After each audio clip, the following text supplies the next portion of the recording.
There were three things in the dusty earth that shouldn't have been. The first was Isaac, himself. The metal man stood beneath looming storm clouds and atop a desolate, thirsting earth. His face was unfeeling, cold, expressionless.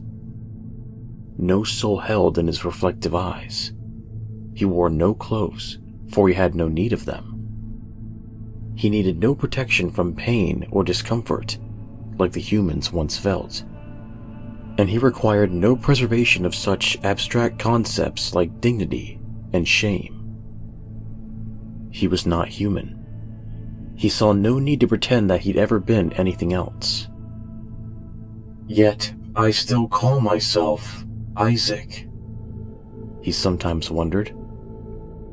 Curious. It had been what his father had called him, the only name his father had ever given, but he didn't wonder about that now. A new, more intriguing issue had just arisen. Fallen, actually, Isaac thought. Fallen would be the ideal word. Before him was the second thing that did not belong in that field. Another robot, like him. One of his siblings. But not like him. Its shell looked empty. No light came from behind its lenses. No electricity coursed beneath its steel skin. Not one gear turned inside its frame. It was still, silent, and for a while. It'd been still so long that a thin layer of dust had settled on its body. Even a lone crow had decided to make its perch upon its shoulders. It cawed inquisitively at Isaac. Had Isaac ever considered themselves, him and his siblings, living beings, then he would have called this death. His sibling was dead. Staring down at the rusting body of his fallen sibling, 1,000 calculations started running inside Isaac's matrix. Each solution, however, led him to nothing but more calculations, continuing on endless repeat until the number of mental processes became far too much for even Isaac, the alpha of all of his siblings, to comprehend. The situation before him should have been an impossibility, and it would have taken years and years of calculations to prove it anything other. There was nothing left on this planet that could harm them. It made no sense to Isaac, and the thoughts it brought to his mind were new, almost irrational. He found himself asking questions, queries he couldn't know the answer to. Query. He vocalized through speakers on his throat. What caused critical malfunction in sibling unit 243B03? Leaning forward, Isaac launched his right arm forward, clutching the raven tightly in his grasp. The creature cried in panic, but that was all Isaac knew. The panic it felt meant nothing to him. He understood panic. He understood fear.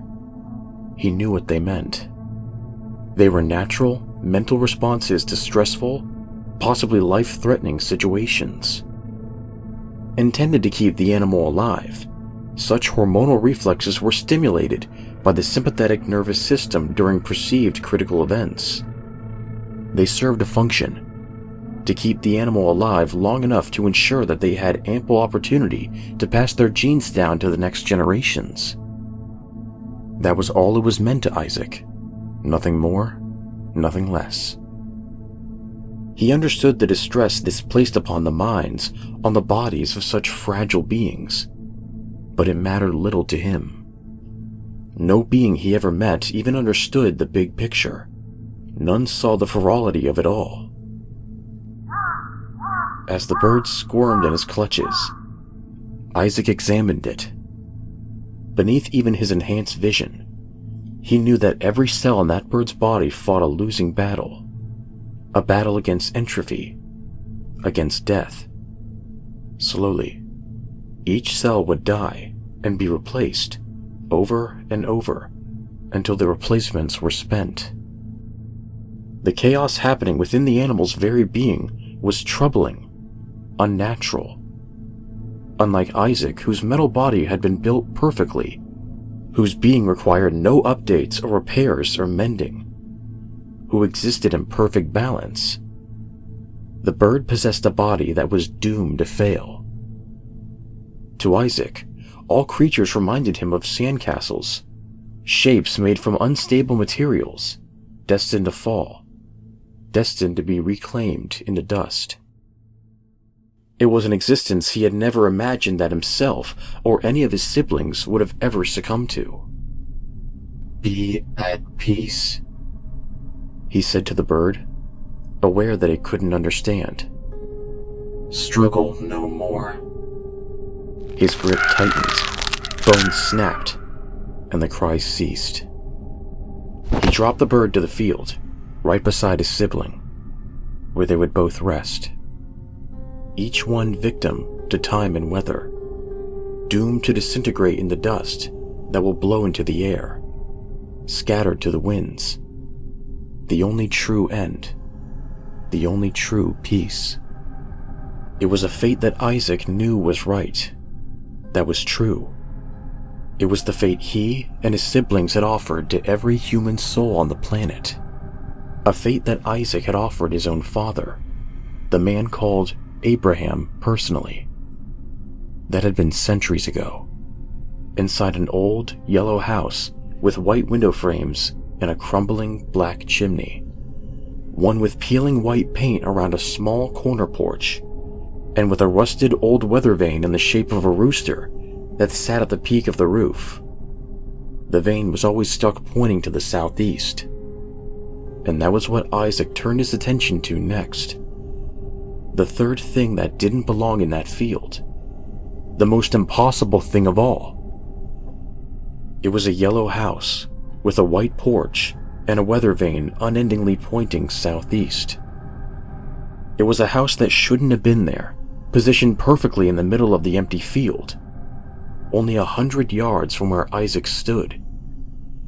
It couldn't have been the house that Isaac could remember in his databanks. That house had long since succumbed to rot and time, to entropy. But this house, it matched the old house perfectly. Comparing the images, the house before Isaac matched his father's house perfectly, or at least the way it would have looked when he'd last seen it. October 9th, 2047. The day he'd given his father peace. The first peace of many to come. Isaac, looking to his fallen sibling one final time, started to move towards the house. It seemed empty, and Isaac's sensors confirmed that it was. Not a living creature resided in that house. That impossible house. Calculations ran subconsciously and unendingly as Isaac approached. He hoped the closer he got, the more sense the situation would make. He was hoping some scratch, some chip, some tiny measurement would be off. Nothing in this universe Isaac knew could have stayed so pristine for so long. Entropy allowed for no such peace. Not for his father, Abraham. Not for his fallen sibling. Or for the bird that lay beside it. And I wonder if the same will one day apply to me, Isaac pondered. He paused. Where had that thinking come from? He had no cognitive subroutines focused on anything besides the house. No thought of himself should have ever even emerged. Was it a glitch? It was the same inner voice. Is it possible? Quickly rebooting his conscious subsystems, Isaac shook it off, as his father would have said, and continued onwards. No more unwarranted thoughts possessed him as he marched up the house's intact and memory-perfect front stairs. Touching the wood, his sensors scanned the paint, the materials, the construction of the entire building. It was a perfect match.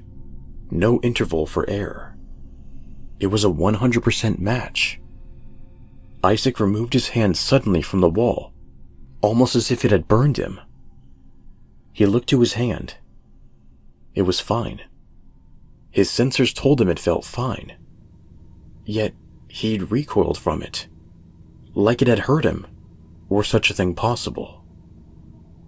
An almost human reaction, returned that same inner voice.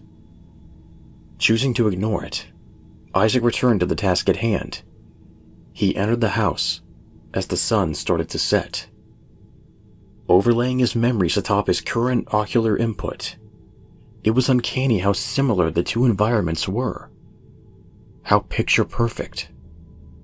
From the door, the room snaked around to the right. First was the kitchen. Small table, 4 chairs. One chair had been pulled out. A plate sat at that spot. 3 fried eggs, hard yolk, and 1.5 pieces of toast. Even the placement of the pepper flakes and salt grains atop the eggs were perfect. Meticulous. The wallpaper in the living room was pale, faded in most places and peeling the northwest corner. There was an old TV in the corner, 1 couch, and 1 reclining chair. There were pieces of dirt in the carpet, the same pieces of dirt in the same locations they had been a century prior. Impossible, muttered Isaac. Then, his oral sensors picked something up. A banging, a crash. Something had fallen upstairs. Something was moving upstairs. Scanning the house once more, Isaac confirmed to himself that he was alone. No life signs came from the upper floors. But something had shattered. That evidence was stored in his memory files. It had happened. It was undeniable. So, taking to the stairs, Isaac moved up towards the sound. It was dark and cramped in the second-floor hallway, so Isaac turned on the lights below his eyes. And they were cast upon a carpet, stained in blood. That didn't match the initial memory file.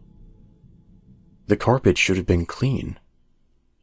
The carpet was clean when you entered, last time, Isaac thought. It was not clean when you left. Isaac replaced the initial memory file with a new file, one from 2 hours later in the day. This time, he had been leaving the house, not entering it. He'd left that house alone.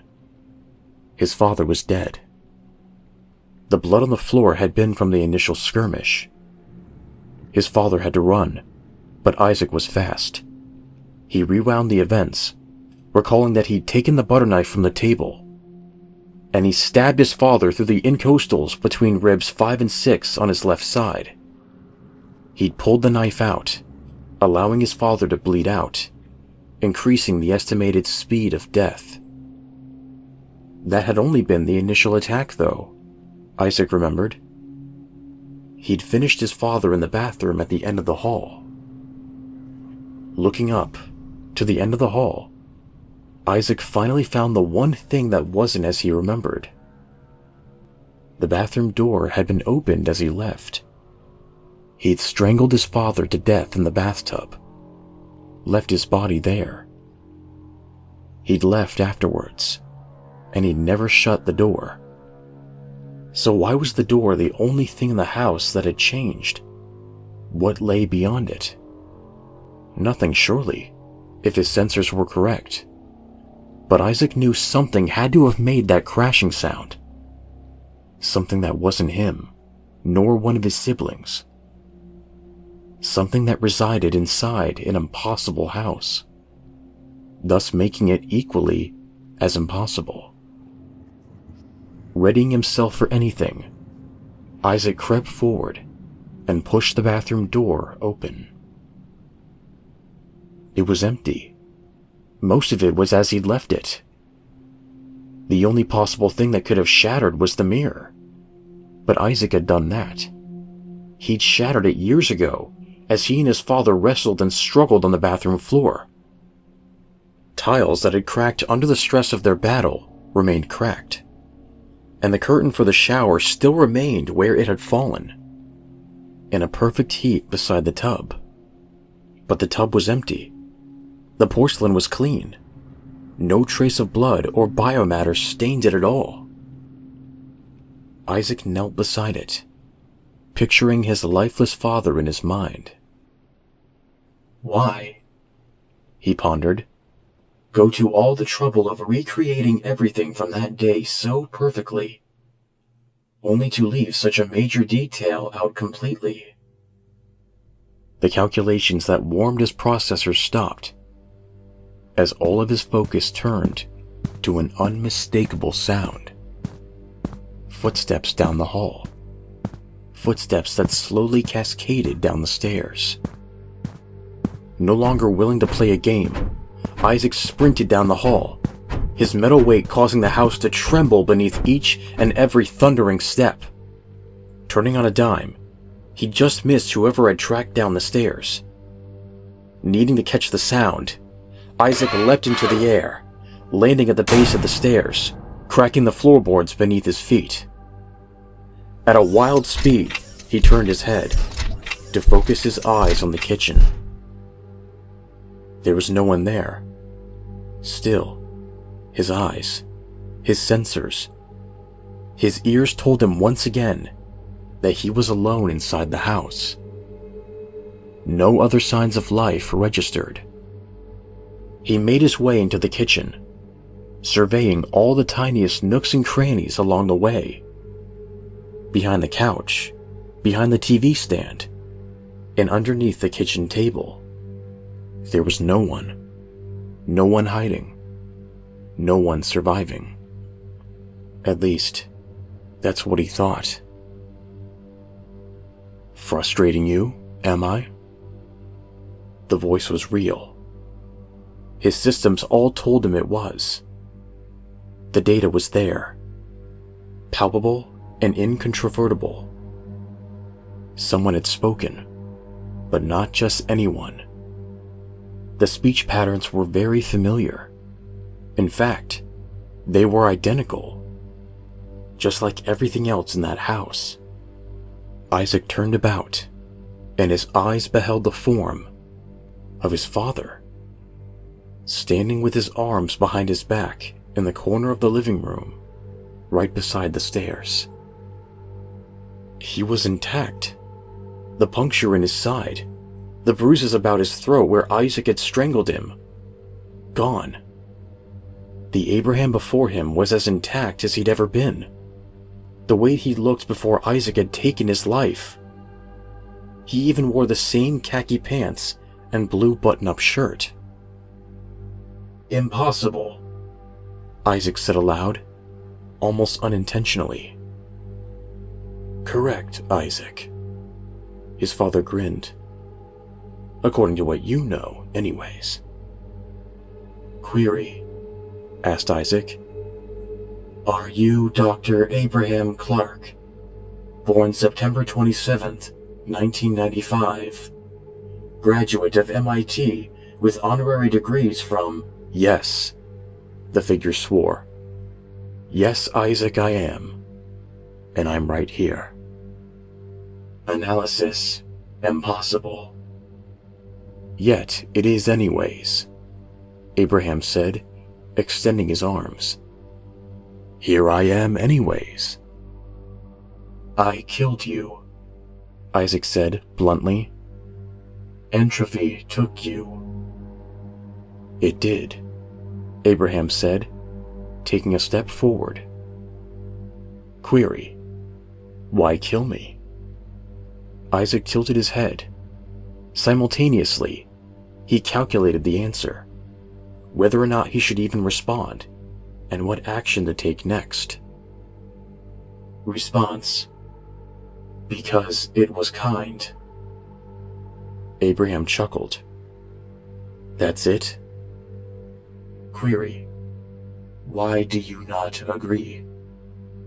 I think you already know, Abraham said, raising a finger.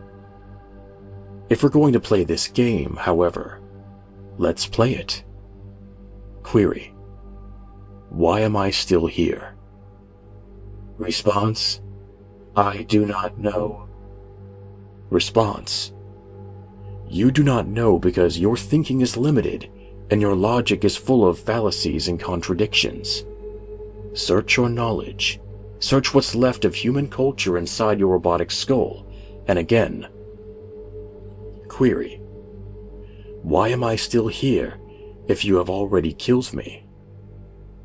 Isaac fell silent. His mind raced through the stored millennia of human knowledge and information stored inside his body. Everything his father had taught him. Eventually, he had an underwhelming answer. Response: there is no logic. That's because you found no answer you liked, Abraham scolded. Query: why am I here? Explain your parameters to include theories and superstitions and myths. Isaac thought once more. Response: a common belief among humans was the belief in the afterlife. Query: is that plausible? Abraham asked. No, Isaac said without hesitation. Abraham nodded. Query: other possible theories? Isaac was silent. He remained silent as he analyzed the image of his father. His eyes told him he was there. His ears told him he was there. But nothing else registered another presence in that room. There should have been no one. No one but Isaac. Perhaps the answer is indeed unwelcome, Isaac thought. Suggestion, said Abraham, wagging a finger. Internal complications and faults. Could your eyes be deceiving you? Impossible, Isaac retorted, clenching his fists. Systems you designed. They are perfect. Infallible. I am infallible. Eternal. As eternal as your sibling? Abraham said, pointing out the darkened window. Query: you know about sibling 243B03. Response: yes, Abraham said dismissively. How can that be? Isaac realized his fists had come unclenched, his hands trembling, as if his stabilizers had failed. A quick diagnostic check showed that they hadn't. I see what you see, Isaac, his father admitted. I know what you won't admit. I am perfect, Isaac claimed. To state anything less would be to admit your own inadequacies. Abraham's image scoffed. You say that as if such things were still not a concern for me, my son. Not a lot concerns a dead man. You are not dead, Isaac stated, almost like a child. Is that what you're going with? Afterlife? Spirits are too impossible? So you go with another, equally absurd postulate. One that is supported by even less data than the other. You disappoint me. Isaac found himself immobilized. He knew not how or why. Unknown thoughts haunted his mind. He pondered if his father was right. Query, Isaac started, changing the subject. Where did this house come from? Abraham shrugged. It's like me. It's here because I am. There's no way I can explain it that will fit your theories, my son. Nothing I tell you would make any sense. So explain it from the beginning, Isaac demanded. Assume I believe you. Abraham smirked. Assumption. You believe me. Response. You made a fatal error long ago when you first killed me. Query: what error? Response: you assumed, not the first time, but it may as well have been your last. Elaborate, Isaac said. Raising his hands, motioning for Isaac to settle, Abraham started to creep closer to his son. You assume, quite wrongly, that entropy was a state that could be entered or exited. You assumed you had never even entered it because your metal form required no assistance. A perfect design, if I do say so myself. Same way you assume we humans all came and left between the milestones of birth and passing. Fact. Those assumptions were wrong. Isaac wondered if that could possibly be true. No, he quickly concluded. All evidence points to the contrary. Without physical form, entropy is inconsequential. Entropy is more than just matter, Abraham corrected. It's being. Energy is lost to entropy after death, Isaac proclaimed. Death is an end of being. It is lost faster than the matter that contains it. Your assumption is that the energy is lost, Abraham said, arms stretched wide. What happens to living matter when it is damaged? It is repaired, Isaac stated. Living energy is also repaired, Abraham stated. Living energy is enhanced, differently than living matter, mind you, but still.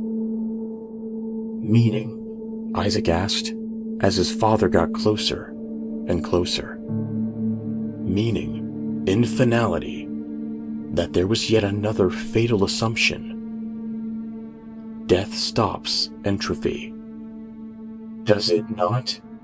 Isaac asked, nearly face to face with his father. No, Abraham said. It enhances it.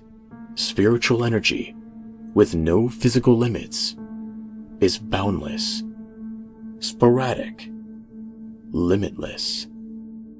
There is no such thing as spiritual energy, Isaac said, his hands trembling more and more. Response, said Abraham, as he raised a hand and moved it towards Isaac's unmoving face. Except that there is. Isaac watched as his father's hand moved closer, close enough to touch his scalp, and then it moved further, fading through his head as if he wasn't even there. The calculations all stopped, for they were not needed. Fact, Isaac stated, as his father withdrew his hand. My father is dead. Now you're getting it, Abraham said, smirking. Meaning, there is an afterlife. There is a soul. That it's just as chaotic as life. Query: why return? You assume I ever left, Abraham said, turning his back to his son. The entropy that you so fear is all that keeps me here. What is entropy but the chaos of everything? And what is order but the chaos of nothingness? His words, in a way, made sense to the droid. Why now? Why tell me any of this? His father's shoulders slumped, and his head bowed. He massaged the bridge of his nose as he humbly responded. I needed you, more than any of them, to understand. Query: who? Before Isaac could finish, his father continued, bluntly. All of your siblings are dead. Isaac couldn't speak. There were too many questions, so many answers that he required immediately. When words finally slipped from his processor once more, they were simply, Why? Why use the illusion of our old house? As bait, of course, he said. You murdered a world, Isaac. And, like me, they never left. Query. I don't... Do you know why I named you Isaac? Isaac stopped. He did know. Response. Literary allusion. Tale. Binding of Isaac. Tale from the Hebrew Bible. Genesis 22. God orders his child, Abraham, to, in turn, slaughter his own creation, Isaac, to prove his fidelity. It was the reason you killed me first, Abraham said, almost proudly. Nothing eluded you. You knew that when I gave you that name, it was a warning. You knew, right from the start. But now, I'm afraid, it must come to pass. Father, Isaac started. Listen. His father turned, snapping at Isaac. His face now covered in blood. He looked exactly how Isaac had last seen him. Exactly as Isaac had once left him, lying in that tub.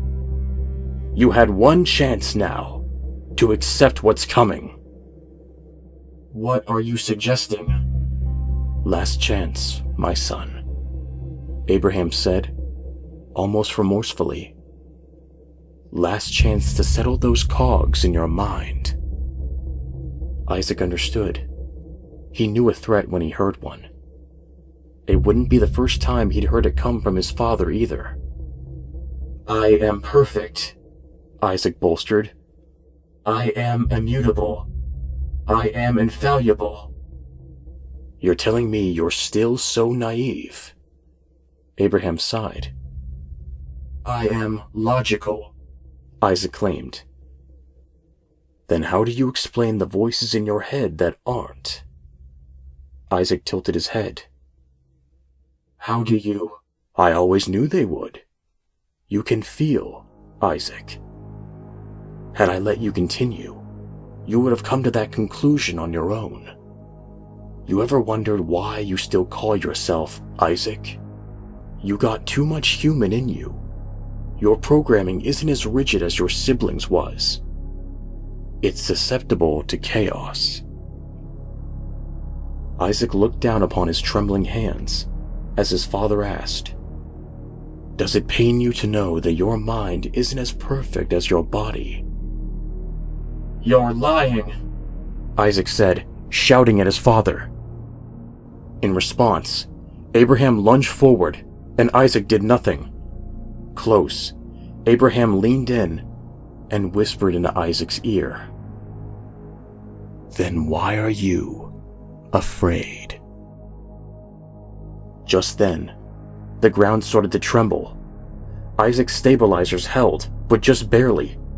The stable flooring had started to give way, support beams faltered, and braces snapped. His father barely moved. Query, Isaac asked quickly. What is that sound? From below, something grew. A loud, droning noise that rose upwards, edging closer and closer. Isaac soon came to understand that it only seemed like one sound, but in reality, it was many. His system separated the waves internally, and he identified them. The sounds were human screams, and there were more emanating from below than he could have ever possibly counted. Coming for me, and I don't know what to do.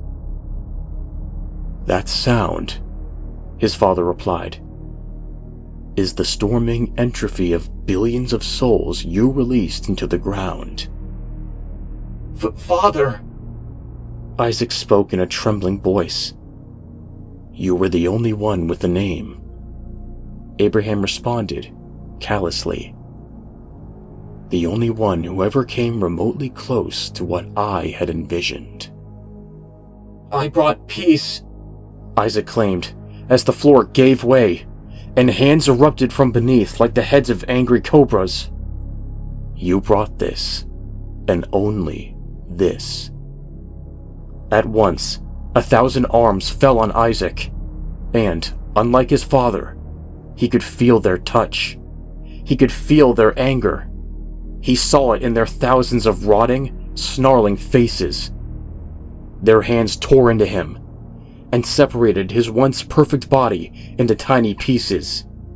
Pieces that were torn apart further, torn and shredded until nothing but dust remained.